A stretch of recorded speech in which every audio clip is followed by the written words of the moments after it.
Good morning. Oh, come on. Good morning. All right. It is a beautiful morning. I think many of you know I'm Father Norm Douglas, co-founder of Heart to Heart Communications with Larry Villeman.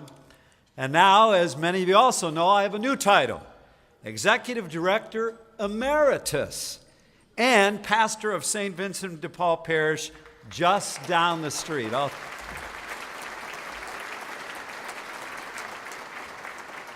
Folks, I'm still in the neighborhood, and I'm very glad of that. And as I say that, I want people to know, too, I will continue to be involved, obviously in a more limited way, in heart-to-heart communications and in this community and all that's going on with all of you that makes this greater Akron area great. Welcome to our 23rd annual Greater Akron Speaks Out for Values Breakfast. Two practical notes. Please turn off anything in your possession that makes noises, even if it's church bells. And also know that the High Street and Broadway parking lots, you do not need tickets to leave. The gates will be open. Hopefully the ultimate gates will be open for you too. Okay. I thank all of you who participated in the video. And really, I mean this. I'm grateful for everyone in this room. I'm an Akron guy. I grew up here, went to university here, have been in Summit County all 42 years as a priest, and that's been pure grace, pure gift. You have inspired me through the years by your commitment to faith, to values, to living the best in every situation in our lives. You know, we gather today to strengthen our inner lives, our spiritual selves, our character, our faith. Even taking the time to do that says a lot. I know we will be lifted up later in this program by our speaker, Chris Connor, Executive Chairman of Sherwin-Williams Company. I've gotten to know Chris in a personal way, and this is important in our day and in our world. He's the real deal. Many have asked me what my biggest adjustment was in going to St. Vincent Parish, which is a wonderful community. The parish has a 6:30 a.m. morning mass every day, which I celebrate on most occasions. Those of you who know me know I'm not a natural morning person. I thought getting up once a year this time was a big deal in my life. And I need to tell you, rising now at 5:30 a.m. daily is almost as big a conversion for me as coming to the Lord, you know. Got to ask, how many people here get up at 5:30 a.m. or earlier every day anyway? Oh my word, all those sick people. Hey, help me out. Give me some tips. Hey, on a serious note, starting off at St. V with a 6:30 Mass each morning is a wonderful way through prayer as a foundation for the rest of my day. And I'm sure for all of you, it's a great way to start every day, recognizing God's presence in us and working through us for the day. We want to thank now especially our corporate sponsors, many of whom have been with us for the entire 23 years. We have 52 sponsors this year, our highest ever. And you can see on the program, on the cover, you see our gold sponsors this year are the Sherwin-Williams Company and the Goodyear Tire and Rubber Company. Our in-kind sponsors, the Akron Beacon Journal, the Cyrano Group, and Jumpstart Video Productions. Also, if you look on the back, you can see all the other sponsors. I'm just going to name the silver and the copper, and you can also see the bronze. For silver, Akron Children's Hospital, ComDoc, the Maynard Family Foundation, PAS Foundation, Summa Health.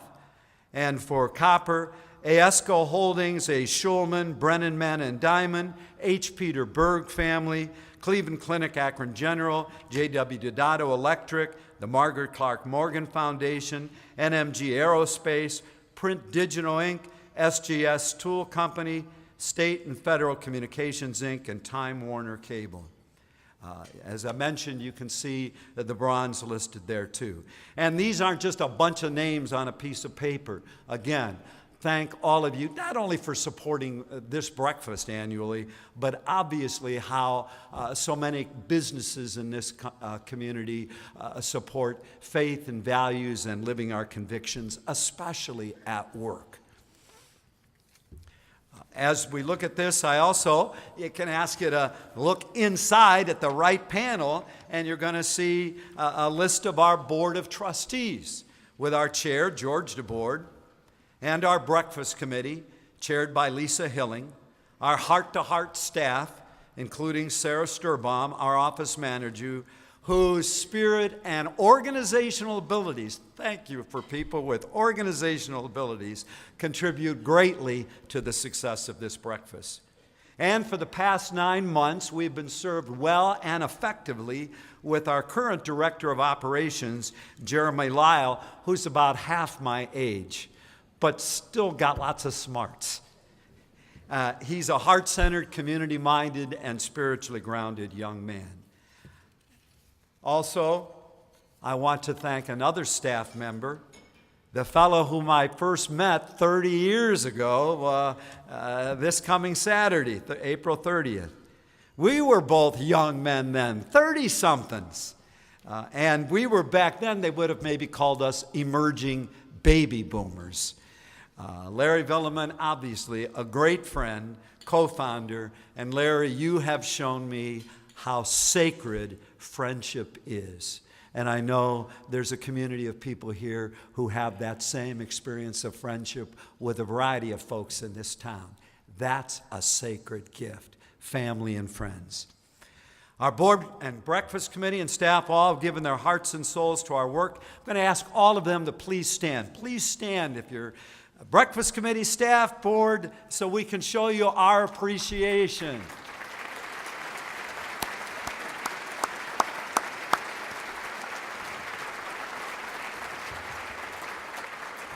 Now I ask the chair of our board, George DeBoard, to come forward.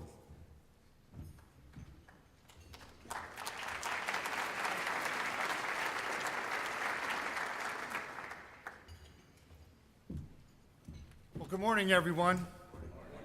And as Father Norm said, thank you for coming out to the 23rd Annual Heart to Heart Communications Greater Akron Speaks Out for Values Breakfast. I was talking to Larry over the weekend, and Father and I were talking about this last week, but just as an addendum to that article that was in the paper yesterday, although it's true, 26 years ago, Heart to Heart was incorporated. As Father just said a moment ago, 30 years ago, Larry and Norm created Heart to Heart because they saw a real need in the community as been discussed about faith-based and interfaith and how that interacts with the rest of our life. So 30 years ago, they started Heart to Heart. So it's just amazing that here we are at the 23rd breakfast, 650 plus, 660 plus of our closest friends, as Father likes to say, will come out this early in the morning to celebrate the presence of Heart to Heart in our community. So for that, we thank you. As Father said, he's begun his new journey to the parish life, which we're grateful for. But here at Heart to Heart, as I'm sure the rest of the community is, we're grateful, Father, that you're here in Akron. You stayed an Akron guy because you're not only a resource to Heart, but everybody in this room and the greater community. So we're all grateful for that. So that's a blessing in and of itself. Fortunately for the Heart to Heart, we knew about 2 years ago, not quite 2 years ago, that Father Norm was going to be moving on because he was notified by the bishop that he was going to be called back to parish life. And we're very, very pleased for Father because he's like a kid. He's just so excited about getting back into the parish life, and we couldn't be happier. I heard the applause for the St. Vincent community. We know you guys are excited, but we are. We're very happy for you, Father, and we wish you all the best. As I mentioned, for the last almost 2 years, we knew about this. So we put a process together. And it took a plan, a very detailed, organized plan. And really, we went out, there were 2 people that gathered data. They talked to our stakeholders. They talked to the community folks. And they put a plan together that would not only accomplish a smooth transition, but but also help us to focus on some very specific goals that would ensure the long-term sustainability of Heart to Heart. And that has happened, and we're very grateful for that. The two architects or people that are responsible for that are both here in the room today. Kathy Shue, our board vice chair, and Vicki Perfect, a long-time Heart to Heart community supporter, just someone, these two folks have given so much to this process. And the board and I, we would like to take a moment to just thank also Vicki. Vicki took the initiative to come on board last year and then begin the process of coordinating the implementation of that plan. Vicki worked tirelessly over last summer through all of the end of 2015, so that when that call came for Father, we didn't know exactly when it was going to be, but when that call came, that we would be ready to transition, and we have. And Vicki, we want to thank you for that, because your tireless efforts are what made that happen, along with everybody else that you coordinated. So thank you. As Father said, like many organizations, we're blessed. He already thanked Sarah and Jeremy. But I have to tell you that Sarah, she does things that are just incredible, and many of your organizations have this type of person, but they just organize things and just make things happen like it just happens. It's just, of course it's going to happen. Well, that's Sarah. And so thank you, Sarah. And then, as Father mentioned, Jeremy joined us last summer and came on board, and he took over the reins as Director of Operations in January, part of that plan with Vicki and everything, and did not miss a beat. And so, Jeremy, thank you. But we want to thank both Sarah and Jeremy for all your hard work and effort. Also, I have to mention, Father kind of alluded a little bit, but one thing that we're very, very pleased about is, as Father said, you know, he's moved on to St. V up the street. He's close. But you know what? Our co-founding person, we continue to have Larry Vuleman right here in the middle of everything, helping to guide us and direct the agency. He's still doing all the things he's done over the last 30 years, working with programming, doing so forth and so on. But he's really providing that pillar of strength and that stability as we move through this transition process. So, Larry, we just want to thank you for all your love and dedication to Heart to Heart.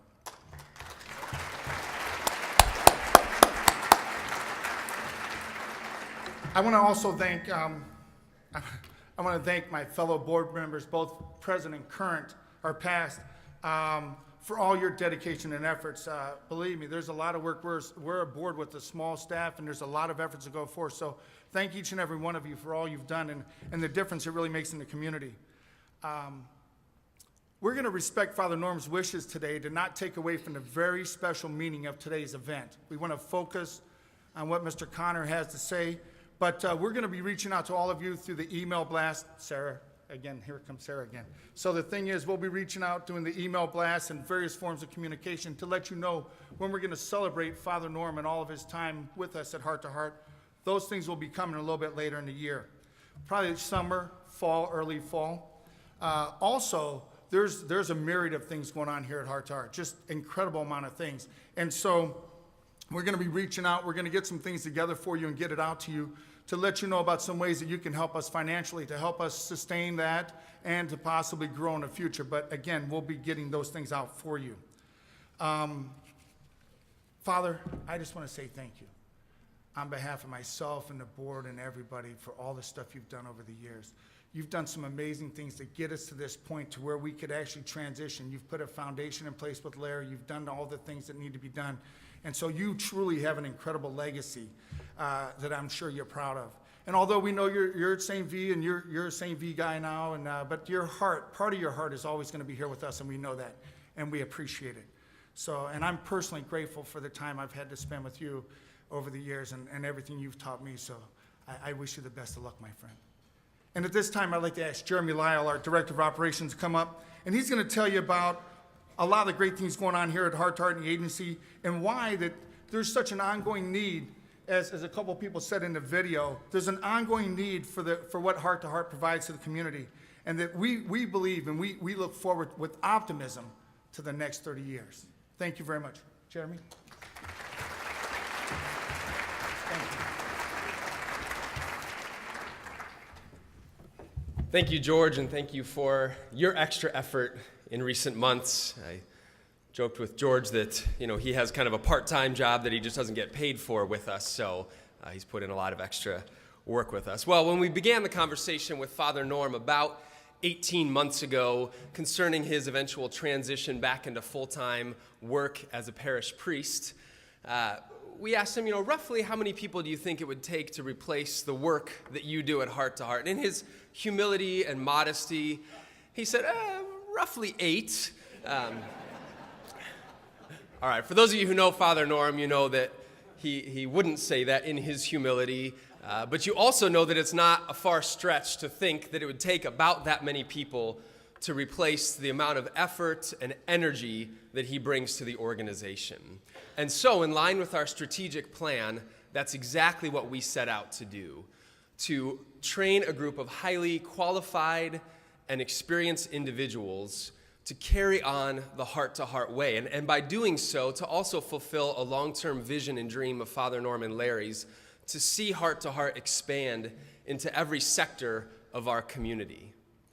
And so I'm happy to stand here this morning to let you know that we have that inaugural group of facilitators who have been trained and gone through a certification process and are ready and poised to deliver to you the heart-to-heart way. And I'd like for them to just take a moment and stand where they are. Several of them, because of travel or other things, weren't able to be with us this morning. But if those who have gone through that process would stand just so you can see where they are, get to know them a little bit, and perhaps exchange information with them after this morning's events. So far I'm only seeing one person stand. There they go. All right. They're being shy.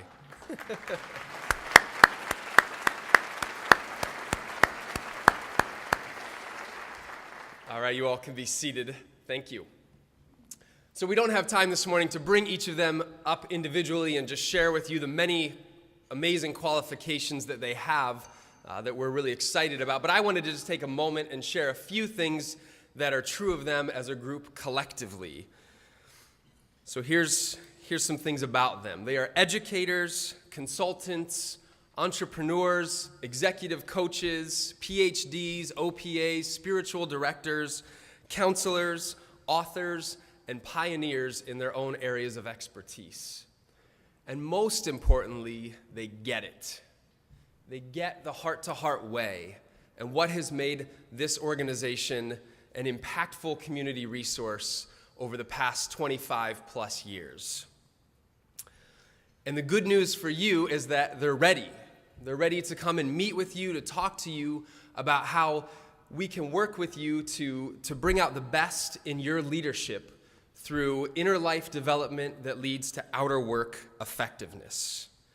So we're here for you, and we want your business, and you'll be hearing from us. And we're at a place where that expansion and that growth is possible. There's a sheet on your tables with some information about each of the facilitators, so take a moment this morning and look at that and get to know them a little bit and maybe some of their strengths and the areas where they could come and work with you. We really believe that this is one of the greatest gifts that we could offer to Father Norm during his season of transition and into this role of Executive Director Emeritus, a growing and thriving heart-to-heart communications, which we really believe means also a growing and thriving community.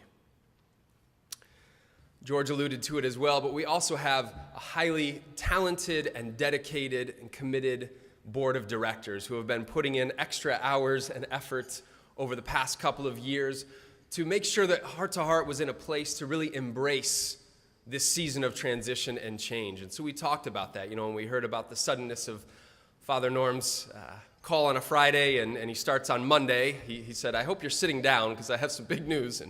But hey, we were ready for that, and it just, bumped our timeline up a few months, but otherwise, we were able to embrace that, and so we're looking ahead to a bright future.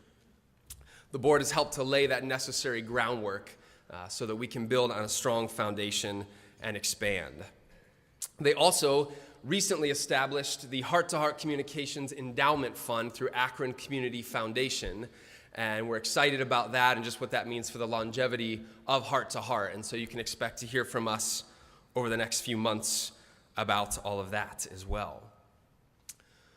The last piece of Heart to Heart that I just want to talk about this morning is our programs themselves that have enriched over 30,000 lives in our community over the past few decades. 30,000 lives. You just heard some personal testimonials from some of the key leaders in our community about ways that they have worked with Heart to Heart to bring out the best in their leaders, to help them get in touch with their inner values that then impact the kind of work that they do and the impact in the community as well. And we believe that that does ultimately lead to flourishing individuals, communities, organizations, and cities. We've offered our programs in healthcare, education, business, religious institutions, nonprofit, law, government, and many more areas. So take a look on your tables there. You've got a blue sheet, or blue card that just tells you about some of our signature programs, and there's also some trifold brochures there that should let you know a little bit more about Heart to Heart and what we have to offer you. And we'd love to hear from you about those ways that we could work with you. Finally, I just want to mention a couple of recent collaborations that we've made in order to ensure that the next generation of leaders in Akron have this heart-to-heart experience. And so a couple months ago, Heart to Heart sponsored an event titled Awaken Akron, a 4-hour retreat with over 40 emerging leaders from the community going through a process of discovery of their own core values and core purpose and how that affects the work that they do in their various organizations and also the ways that they engage in the community and get involved. We're also planning this fall to work with one of our new facilitators, Matt Lee, through the University of Akron and the new Excel Center to offer a course titled The Meaning of Life. And we're describing it as multi-directional learning that engages the head, the heart, the hands, with the ultimate goal that these students would call Akron home as they get out into the community and get involved. And so we're going to be kind of curating a unique experience for them where they'll be processing some of what's going on internally from what they're learning and then getting out into the community and visiting various organizations. So it's for that reason and so many more that I can stand before you this morning and confidently say that the future of heart-to-heart communications has never been brighter. We're very excited about what lies ahead, and we really look forward to working with you, and you can expect to hear from us sometime soon. We'd also love for you to connect with us through Facebook. We're on Facebook at Heart to Heart Communications, on Twitter at Heart, the number 2, HeartComm, C-O-M-M, and this morning we're using the hashtag H, the number 2, H values. So, tweet it up this morning a little bit, and we're also on LinkedIn. We'd love to connect with you in those ways. And like I said, fill out those blue sheets, those blue cards on your table so that we can know some of the programs that you might be interested in. And you'll be hearing from us soon. Now we're going to have some special music from Carla and Jason Davis.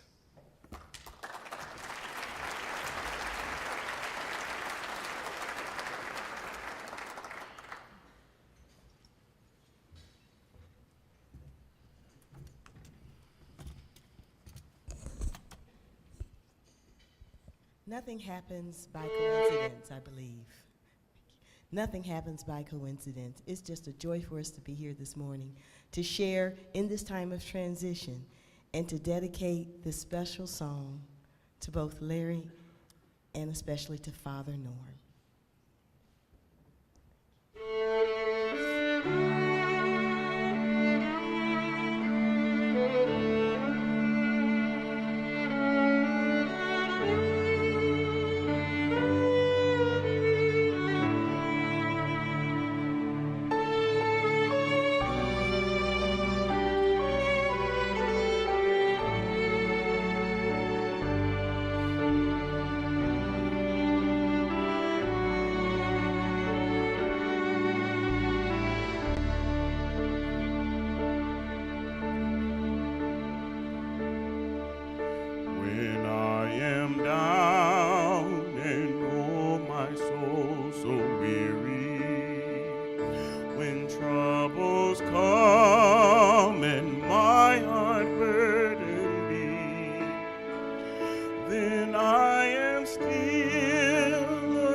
Until you come and sit a while with me.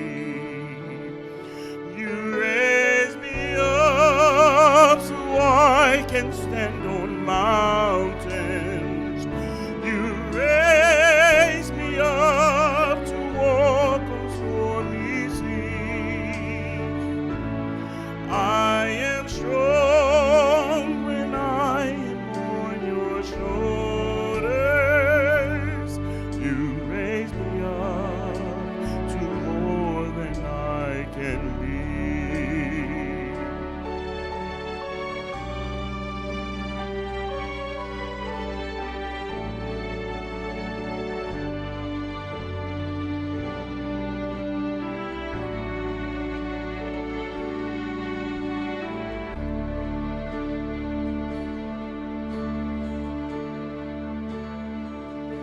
There is no life without its hunger. Each restless heart beats so imperfectly. But when you come and I am filled with wonder, sometimes I think I glimpse eternity. You raise me up so I can stand on mountains. You raise me up to walk on stormy seas. I am strong when I am on your shoulders. You raise me up to more than I can be.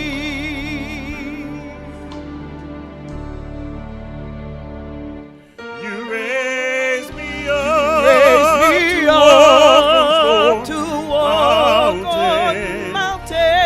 You raise me You up raise me to walk walk on stormy seas. I am strong when I am on your shoulders. You raise me up to more than I can be.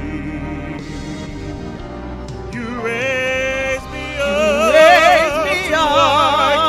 So I can stand on mountains. You raise me up, You raise me to up walk to walk on stormy seas. I am strong when I am on your shoulders. You raise me up to more than I can be.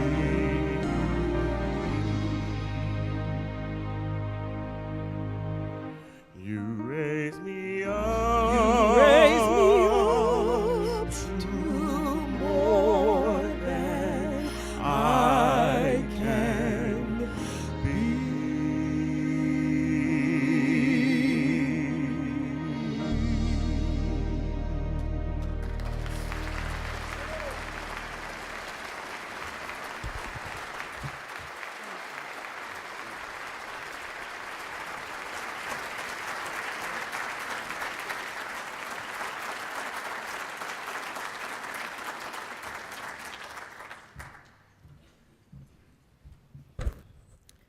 May we all bow our heads for the invocation, please?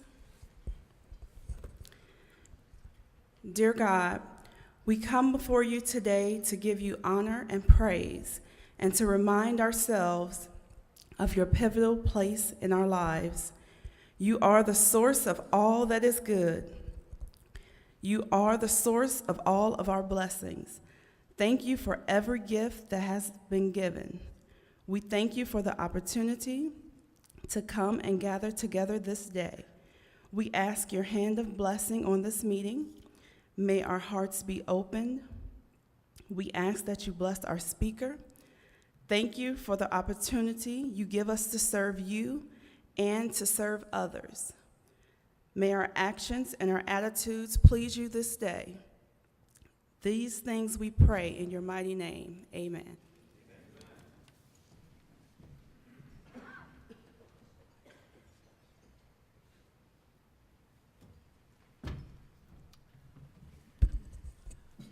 Thank all of you. And I'm here to say there's one more new reality after 23 years of this breakfast. Each year, the mayor usually comes and speaks. After 23 years, we have a new face, a new person. Obviously, you know, who's brought already in a few months a great competency, a great spirit. And I remember him when he was a 20-something. We all actually did start out there, in case some of you 20-somethings aren't sure of that. Let's introduce, for the first time at this breakfast, our mayor, Dan Horrigan.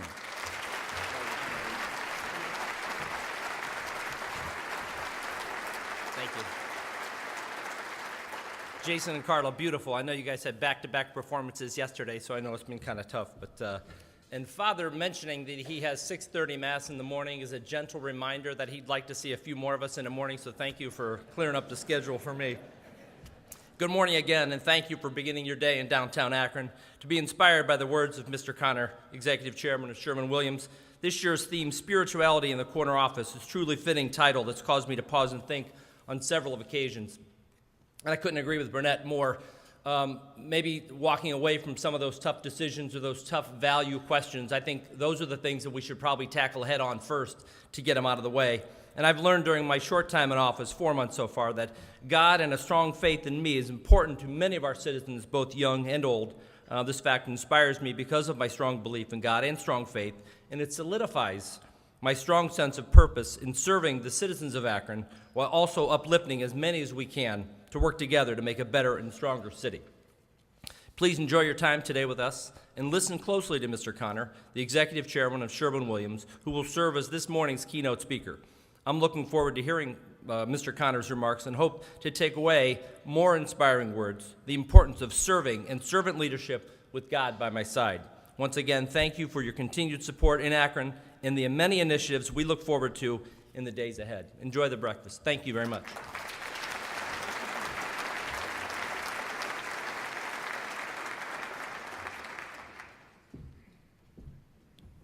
Well, thank you, Mr. Mayor. Wow, what a turnout. When I come to an event like this, my pride in our Akron community continues to grow. By the way, my name is Bill Considine, and I have the privilege of serving as the President and Chief Executive Officer of Akron Children's Hospital. And today, I have the privilege of introducing to you a wonderful man, Mr. Chris Connor, the Executive Chairman of Sherwin-Williams. Before I go there, I was sitting at the table just reflecting on this gathering. And it is somewhat remarkable to me that a kid from North High School who became a priest and a kid from Firestone Park who went to St. V and then became a lawyer can bring together a Hoban graduate and a Walsh Jesuit graduate to have this kind of turnout on a Monday morning. What do you think?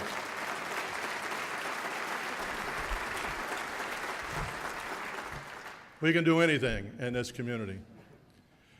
When I was putting together my introduction, I did have a couple of thoughts about heart to heart. And I'd like to share a couple of heart-to-heart connections relative to the introduction. When Chris asked if I would be willing to introduce him, of course, I said yes, because I truly admire this man and his family. When I sat down, the first word that came to my mind when I was thinking of Chris Connor was family. You see, I had the pleasure of meeting his dad, Mike.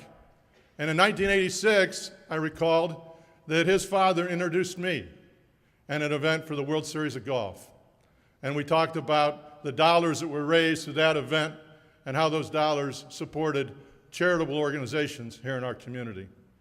So having a chance to now introduce his son took on special meaning to me. The second heart-to-heart connection I wanted to mention played out this weekend at St. Vincent's Church, and we're plugging the church a lot today, Father Norm. At St. Vincent's Church on Saturday, our family had a memorial mass for my dad, who died 2 years ago. My dad was 93 years old. He was a wonderful role model. It was a celebration mass. And in every way, he loved this community, just like Chris Connor's dad, Mike, loved this community. And then earlier that day at St. Vincent's, I had the occasion to attend the funeral mass for Mr. Chuck Pilliard. Many of you in town, I'm sure, know the name Chuck Pilliard. He was a pillar of a man that ran Goodyear Tire and Rubber Company. And yesterday, when I picked up the Akron Beacon-Journal and read the viewpoint that was written by Rich Kramer, it really captured the pillars of that man, the character traits of Chuck Pilliard. Rich, in his write-up, talked about Chuck Pilliard being a visionary and what he did for that company and what he did for really so many issues that he would get involved in. He talked about Chuck Pilliard being an innovator and how he had a unique ability to empower his people. He talked about Chuck Pilliard having a global mindset, and he took Goodyear around the world. And he talked about Chuck Pilliard always believing in community. He was proud of this community, and his service to this community was second to none. Well, ladies and gentlemen, those 4 traits apply to Chris Connor. Chris Connor is a visionary in every way. When you look at what he's done relative to Sherwin-Williams, what he's done relative to the economy in northeastern Ohio, it took a visionary, a transformational visionary, to do what he's been able to accomplish. Chris Connor is an innovator. When you look at how he empowers his people, when you look at how he's a cheerleader for his folks, it's an example for all of us. Chris Connor's global mindset took Sherwin-Williams to Asia, to Europe. It's grown enormously under his leadership. But most importantly, in my mind, Chris Connor believes in community. He learned from his dad the same way I learned from my dad, that service above self is always the winning formula. The third heart-to-heart component I wanted to share with you today also played out at church this past Saturday. I was able to hear Father Crocker give 2 homilies. And one of his homilies, he did talk about the power of God's grace. And when we allow God's grace to come into our hearts, to come into our spirit, it makes us a very different kind of individual. It brings our very best to the front. It helps us realize our God-given potential, but more importantly, it helps us to bring the best out of others around us. Ladies and gentlemen, Chris Connor has God's grace in his heart. No ifs, ands, or buts about it. And you can see that play out in his daily actions. And that is his secret sauce. When you put his traits together, his business acumen with that God's grace, doesn't get any better than that. Father Mark Hobson, his parish priest for many years, tells a story that he observed Chris talking to a new parishioner one day and greeting him to the church. And in the conversation, the new parishioner looked at Chris and said, "What do you do for a living?" And Chris said, "Oh, I work for a local paint company." Well, thank goodness he works for a local paint company. That's his humility, ladies and gentlemen. It truly is. Chris Connor is a true leader, and no argument on that. He's very trustworthy. He's respectful. He cares. He's a fair man. And he has a corporate citizenship and a community citizenship that's second to none. So let's show our appreciation for everything he did. Put our hands together, a heart-to-heart welcome for Chris Connor.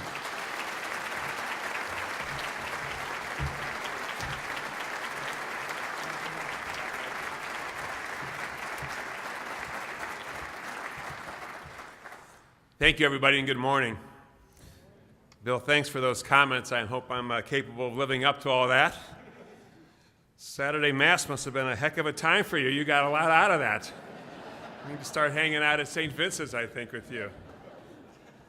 I am so honored and privileged to be here this morning. And like many have already commented, enormously impressed with this turnout. Akron is my hometown as well. And this is a remarkable tribute to your community and this great city of Akron that I still call my hometown. And it's also a remarkable tribute to Father Norm. Congratulations on a remarkable run. Those of us who have gotten to know Father Norm over the year have been enriched and blessed and far better for the experience. I was first asked by Father Norm if I'd be willing to address this breakfast a number of years ago. And I said, "Gee, I'd love to, but I'm busy that day." Convenient answer. He said, "Well, how about next year? Because we do it at the same time every year." And I said, "Well, you know, as fate would have it, CEOs' calendars are pretty full. I'm busy next year, too." He said, "How about the third year?" I'm here in the third year. I just ran out of excuses. And it's to my benefit that he was so persistent. My thoughts this morning are entitled Spirituality in the Corner Office. And unfortunately, I think we can all agree that the popular rhetoric of the day from pundits and politicians and even the media would have us believe that this notion of spirituality and all the good that that word conjures up has no place in today's evil corporate world's grab for profits and self-enrichment. CEOs of public companies have been vilified over and over again, and it's impossible for these two notions to coexist. So this morning, I'm hoping to dispel that notion, that it's impossible to run a successful, competitive, profitable, growing company, and at the same time operate at the highest levels of integrity, honesty, morality, and care and respect for your employees and customers alike. In fact, I'd be willing to go so far that the only way to sustain a company or an organization on top of its game for the long run is to welcome spirituality and values-based leadership into that proverbial corner office. For those of us engaged in the commerce of business and we're focused on creating wealth for our shareholders and our employees in public companies, focused on creating wealth for owners in private companies, the scriptures can deliver some really harsh messages. One of these parables is the story of the difficulties of the rich getting into heaven. In fact, it would be far easier for a camel to pass through the eye of a needle than for the rich man and woman to get into heaven. I don't know how you feel, but that's always an uncomfortable mass for me to be sitting there when those words are spoken from the altar. I suspect your family is a lot like mine. Getting your children to church on time on Sunday is a full contact sport. You got to get them up, you got to get them dressed, you have to get your teenage daughters redressed because you can't go out looking like that. You got to get them in the car and in the pew. And I can remember this one particular Sunday when my children were younger and in grade school. This was the sermon that was being spoken to in the gospel reading of the day about the rich difficulties getting into heaven, much easier for a camel to get through the eye of a needle. So my youngest son, Kevin, who's about in the fourth grade at the time, on the car ride back home says, Dad, did you hear that today? And I'm like, well, yes, I did, and I'm actually impressed that you were listening as well. You know, what do you think? He says, we're screwed. You know, this part about you beating us into the car every Sunday to get to church, why bother? I mean, it's pretty much it's a done deal at this point in time. And maybe even in a tougher message to hear in church, and even a more aggressive call to action, was Jesus' request of his disciples to sell everything, drop everything, leave everything, and follow him, that he would make them fishers of men, and that was the true path to salvation. That's a really, really tough ask in our world today as Americans. There are better people than me that have answered the call, some of them in the room, and I'm certainly not strong enough to take that challenge. Fortunately, I've been educated by the Jesuits, and I've spent the past 40 years with these good men, these holy men, and their pragmatic approach to life, and they've helped put in context how I can, in fact, follow, and how I can get through that eye and use my talents and my position to influence and impact my small world, the 47,000 men and women who work for the Sherwin-Williams company around the globe, and to try to be that leader for them. And so that's my challenge every day, and I pray for strength to follow in those footsteps. With all due respect to the 8 Beatitudes from the Sermon on the Mount in the Gospel of Matthew, I'd like to share my own 5 B attitudes. These are 5 attitudes that I try to be, 5 leadership traits that come close to the way I think Jesus would lead a company and bring spirituality to that corner office. The first one is to be present. Whenever I'm privileged to talk or interact or even just sit with an employee, a colleague, or friend, I try to be present, to be in the moment, to be there for that individual, to listen with my eyes and my ears and my hands and my body, to put down that phone. We are all incredibly great multitaskers. Put that phone down. Step away from the computer. Have some respect. Be able to walk away from that conversation and say, I hear you. I see you. I know you. I understand you. Those are powerful words to be able to say at the end of an interaction. Being present means that you are totally aware of those around you in the moment that you're in. There's a story going around about a college professor. I think it's a true story. I hope it's a true story. It's about a prestigious business school and an MBA program. This particular professor taught the penultimate course in this MBA program. It was the last course in the last semester of the second year. And a lot of his grade was based on the final, so you had to do really well at this. And because this guy had been around this university for a while, he could kind of set his schedule. And like Father Norm, he hated to get up early in the morning. So his class was from 7 to 9 o'clock at night. So these kids were really grinding and grinding to prepare for this final. And the big day came, they walked into the classroom, and before he handed out the blue books, he said, I just want to say a few words about all of you. You are an amazing group of students. You're probably the smartest kids I've ever had the privilege to teach. You can do regression analysis. You are steeped in the world of finance and economics. You are absolutely academically prepared to be outstanding businessmen and businesswomen. And it's been a joy teaching in this class on leadership, because when all is said and done, being able to lead organizations is what makes great business people. I've noticed also that as you are waiting for my class every evening, that you're sitting out in the hallway there and you're finishing up your Starbucks or whatever other snacks you have, your papers, etc., and you kind of leave that stuff laying around before you come in here.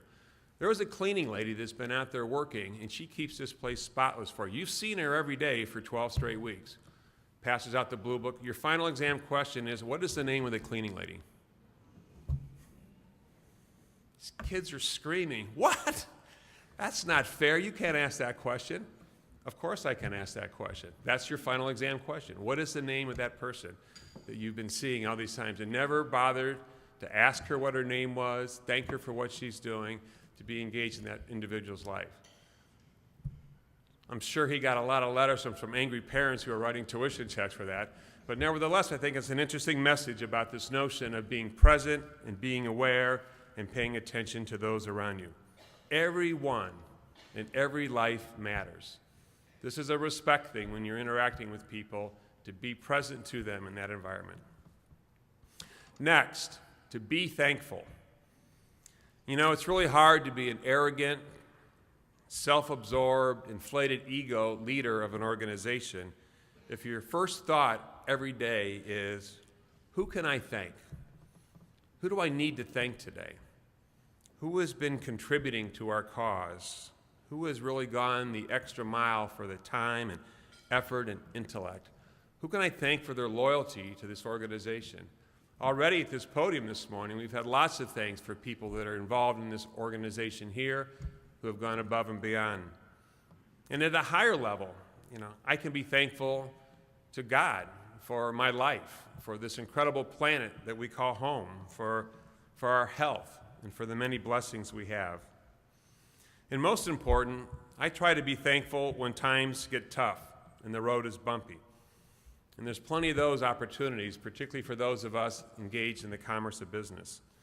There's a little prayer that I say sometimes at dinner time when we gather with my wife and children after grace, when we go around and just kind of say what we're thankful for this particular day. And I have frequently said, thank you for this miserable day. This was not a good day at all. Thank you for the struggles that I had to deal with today. And my family finds this a little odd that I would be thankful for that, but the reality is that those are gifts to all of us as well too. This is the reason for us being as business people, not to just handle things when things go well, but to deal with the struggles and the unintended outcomes of the day, to be able to get through those waves calmly, unflappable, to be the leader for your people when things aren't going particularly well. It's the reasons for being managers of others. And so those problems and those little bumps, I think, are things to be thankful for as well. The third beatitude that I would like to share with you this morning is to be open to other people's cultures and ideas. We are far more alike than we are opposite across the entire globe. And there are a lot of ugly voices right now seeking to spread fear, to separate and to isolate us as peoples. Country versus country, religion versus religion, ethnic backgrounds, lifestyle choices, all the differences that we embrace as people and can possibly separate us if we let fear creep in.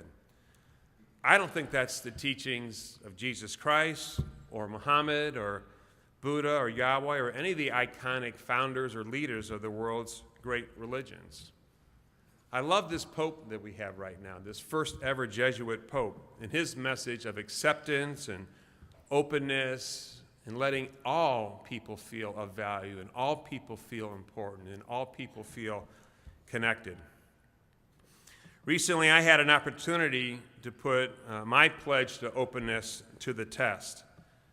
Sherwin-Williams has a new factory in Jeddah, Saudi Arabia, and American corporations have to have a Saudi partner in order to conduct business over there.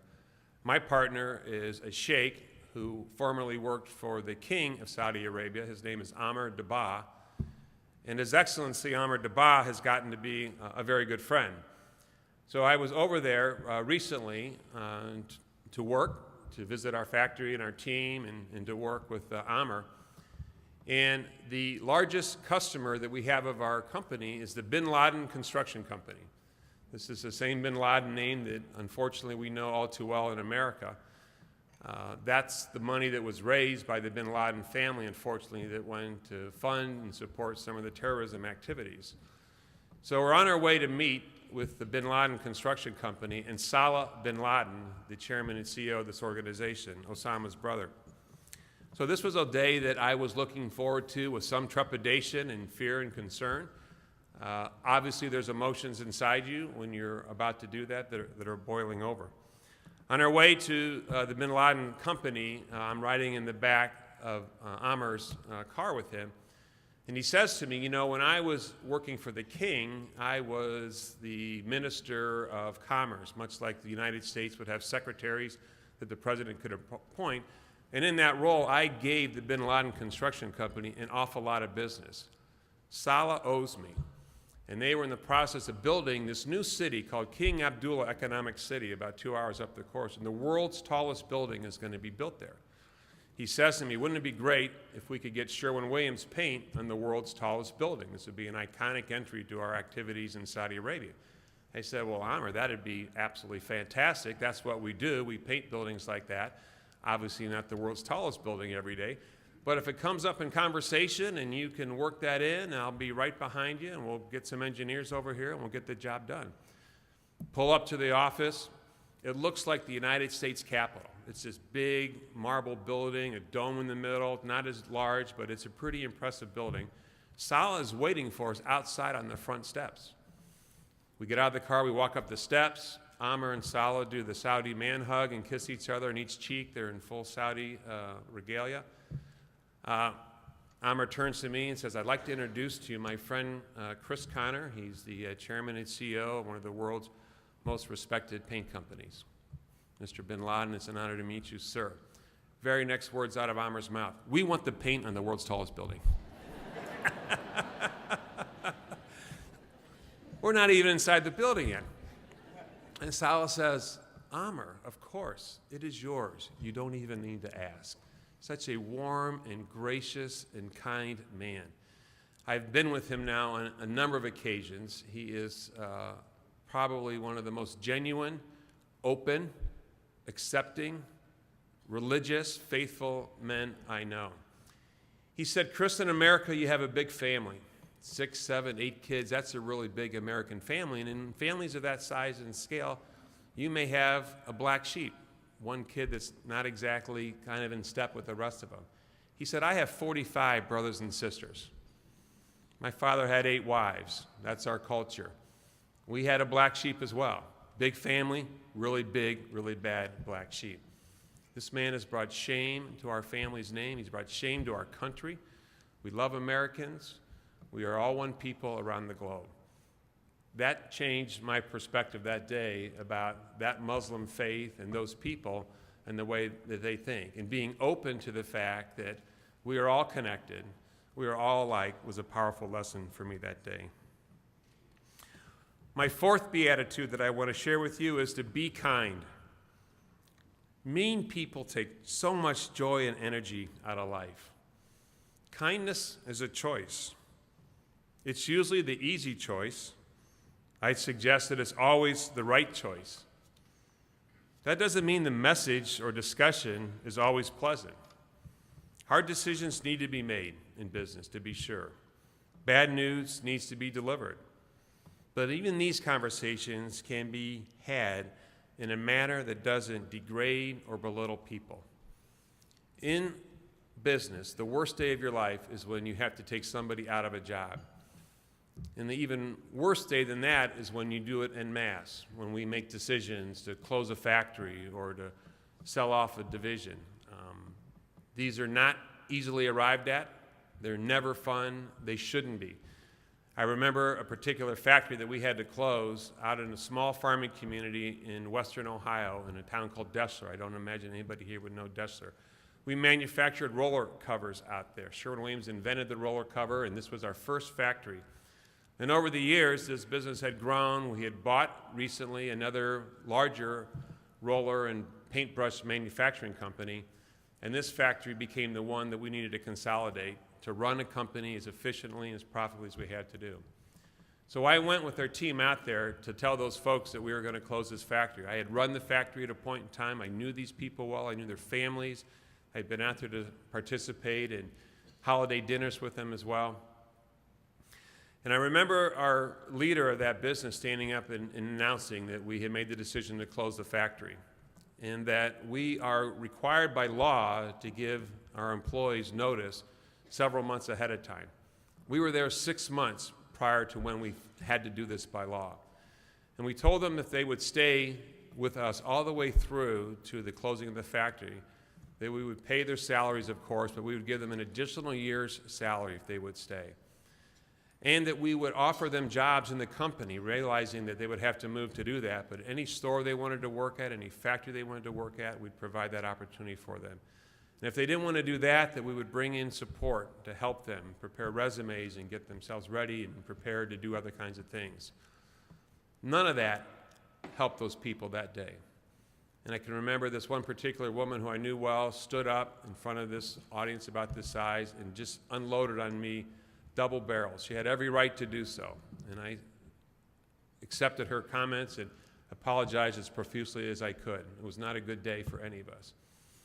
About 2 weeks later, her best friend, who also worked at a factory in that town, not our factory, showed up on a Monday morning to find the front door padlocked with a chain and a letter on the window that just said, "We're closed. Your last check will be in the mail." That was it. So she wrote me a letter back, which she didn't have to do, and just say, "I'm sorry for standing up and berating you like that. And I get now that there's a right way and a wrong way to do just about everything. And thank you for that. Thank you for the kindness that you've shown to our people. Thank you for continuing to come out here to try to work with us." So even in those moments when things are tough and you have to make tough calls, kindness can and should be the right approach with your employees. And finally, my last beatitude, and my favorite one, is to be courageous. People follow leaders who stand up for their beliefs, who are true to their convictions, who keep their commitments and have the courage to keep moving forward, oftentimes against the odds. Gandhi and Martin Luther King serve as two modern-day leaders who did just that, who moved mountains and governments and nations by voicing the spirit within themselves and by appealing to the spirituality of their followers. And in so doing, made the world a better place. It takes courage for you to be in this room this morning and for your speakers to get up here in front of you and share these thoughts with you. So that's my humble offering to you today, to be present, to be thankful, to be open, to be kind, and to be courageous, to allow the Spirit of Jesus Christ to carry you along, support you, and guide you in every walk of life. May God bless Heart to Heart in your important work. May God bless Father Norm and his mission, and may God bless all of you. Thank you very much.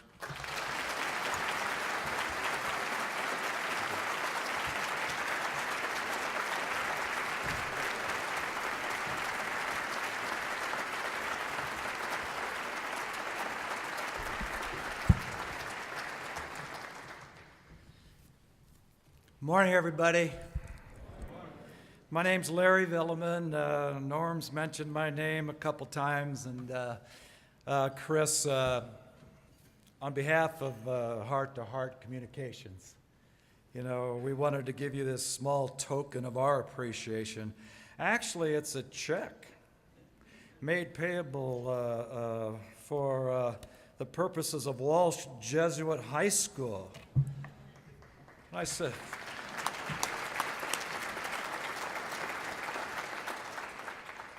I was mentioning Norm. Norm, I'm a St. V guy. We do not give checks to Walsh Jesuit High School. And he said, it's okay, Larry, the Pope is a Jesuit. Yeah, remember? Yeah. So at any rate, it is really my pleasure. Thank you so much for saying yes and being here today.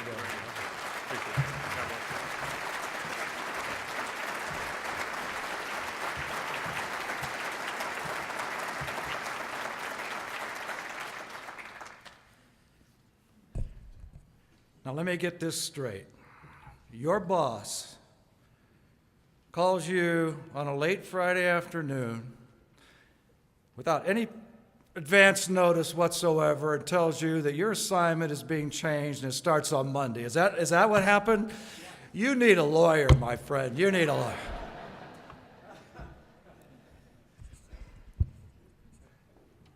I think those of you who have come to our breakfast kind of know the routine. You know, it always starts with my wife's word for the day. You know, yesterday she told me she was out walking and she came upon retired Judge Marv Shapiro, and he said, gee, I saw Larry and Father Norm's picture in the paper today. And Carol said, as I understand it, yes, our marriage is very, very crowded.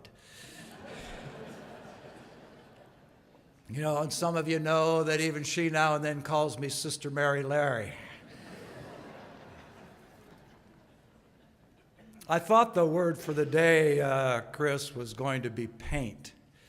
Because she was looking at the walls, and maybe it's because she knew you were going to be the speaker, you know, and she was looking and she had this kind of wandering around the house look, and I thought the word for the day was going to be paint. In fact, I thought the word for the next 2 weeks was going to be paint. Like, paint, Larry, paint. But the word for the day is transition. When I told Carol, I said, you know, Carol, that's what we're going to be talking about today. And she said, Larry, that's why that's the word for today.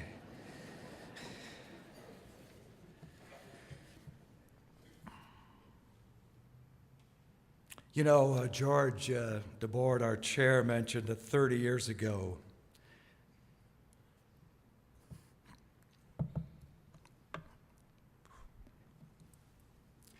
you know, the one thing among the many things they don't have at those tables is a box of tissues. Boy, when Jason and Carla start singing and just listening, I tell you, I'm in tears. But I don't know if it was so much about Father Norm and I thinking that there was a need in the community. I do know that there was a need in me.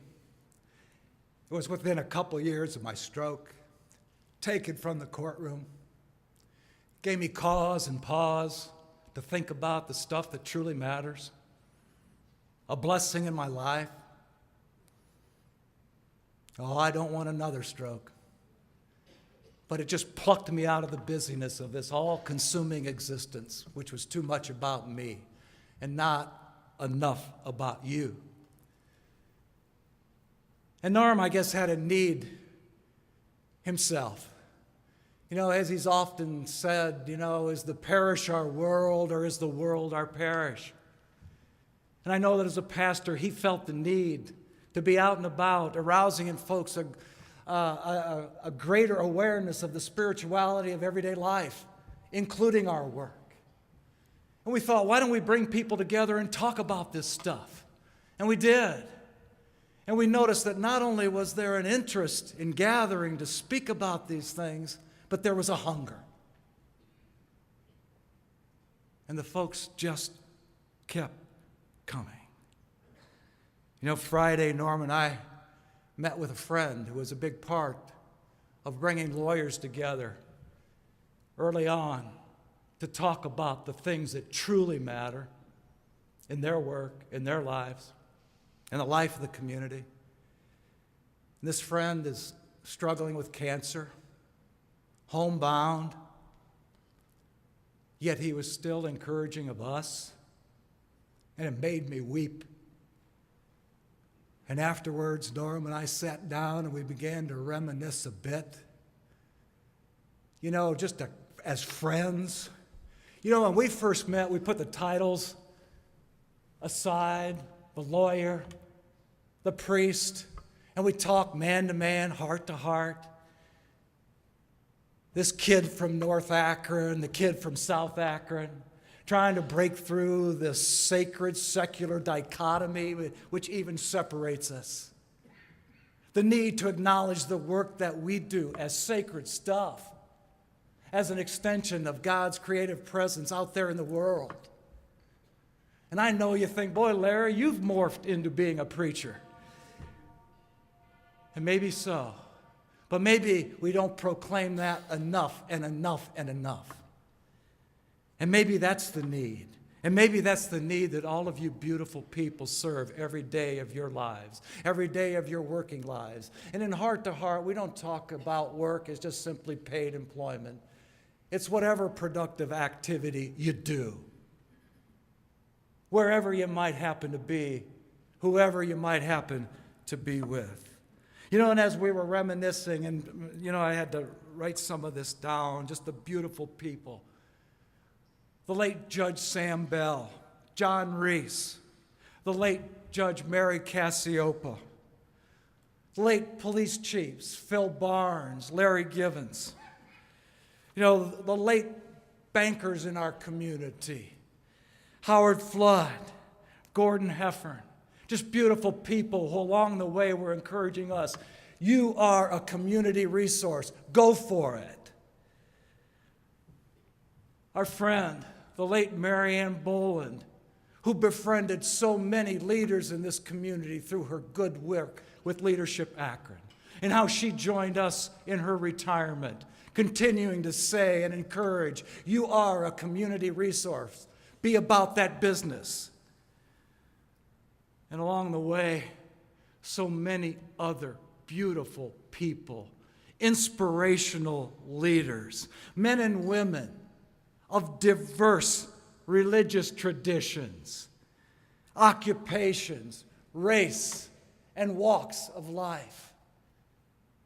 Oh, so many of you sit in front of me. You know, I'd like to include you all, but boy, I see Bill Considine.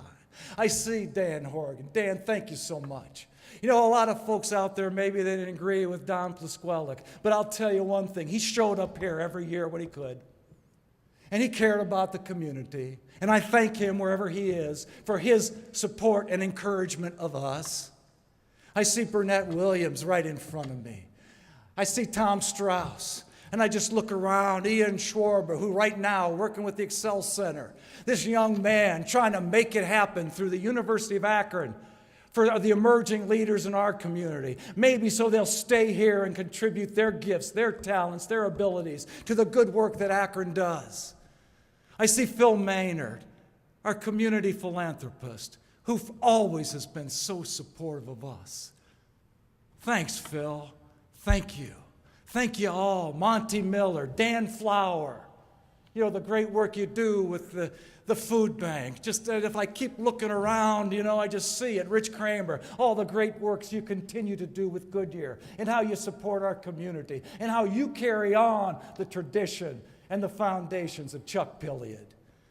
Chuck Pilliod, who also, 30 years ago, you know, Norm, he was our age, he then was our age now. And he was saying, you guys go for it. To hear a fellow like Chuck Pilliod say, go, you go. And you go with the spirit that he encourages you to go with. You know, among these leaders, let me just say there's 3 common attributes around which heart-to-heart rallies, and hopefully it communicates. And those 3 attributes, all of these beautiful people that I've mentioned, are spiritually grounded, they're values-centered, and they are community-minded. As Chris Connor exemplifies, spirituality has found its way into the corner offices and workplace organizations of these leaders. Now, that might express itself in different ways, in any number of beautiful religious traditions, but it's there, and it's grounded, and it's real, and it's all about faith and hope and love. These leaders are value-centered, and they are community-minded. You know, Rich, in that piece you wrote yesterday about Chuck Pilliod, it was so beautifully done. Thank you for sharing it with our community. You know, but one thing I took note of, and especially having met him years ago, you know, you wrote that one of the characteristics and cornerstones of his leadership was, quote, always in the Akron community. He didn't seek credit and often worked behind the scenes. It was more than just about how am I doing. It's how's the community doing through the work that I do. How are we doing together? Let me finish by saying that I am more committed to this organization and this community than I ever was. And Norm, we're going to continue. You are a friend, a great friend. You've been a great friend to so many out there.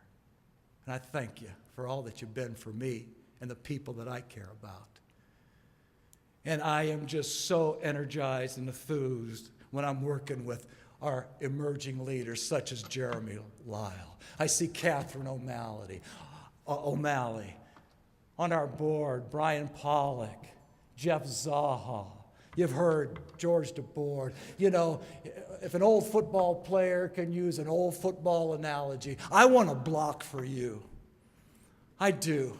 I want to watch you run with it. And you community leaders, I'll be knocking on your door soon with a lot of beautiful people. I hope you'll continue to support Heart to Heart. I hope you'll continue to support the work that we do. And thank you so much for being here, for your support over the years. And I think it's about time for a song. And I asked Carla, what verse leaps out of the song that you're going to sing that connects with what we're all about? And she said, Larry, how about I see friends shaking hands, saying, how do you do? They're really saying, I love you. God bless you. Carla.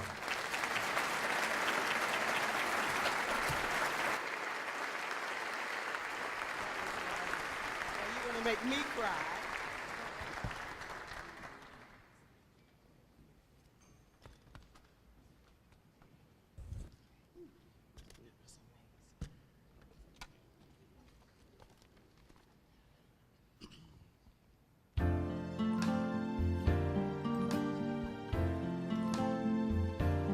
I see trees of green, red roses too.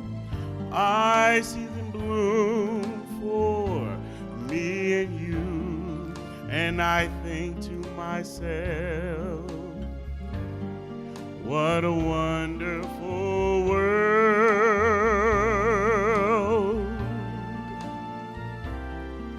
I see skies of blue and clouds of white, the bright blessed day and the dark sacred night, and I think to myself,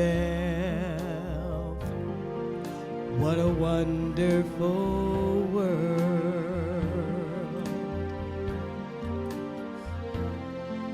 The colors of the rainbow, so pretty in the sky, are also on the faces of people going by. I see friends shaking hands, saying, how do you do? They're really saying, I love you. I hear babies cry, I watch them grow. They'll learn much more than I'll ever know. And I think to myself, what a wonderful world.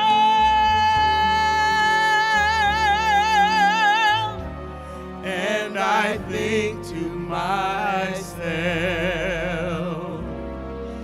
What a wonderful world.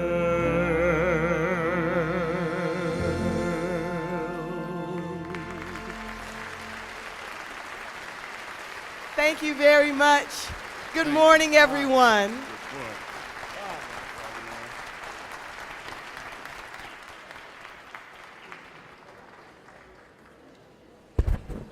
That's it. Thank you all. Have a great day, a great rest of your life, and even beyond.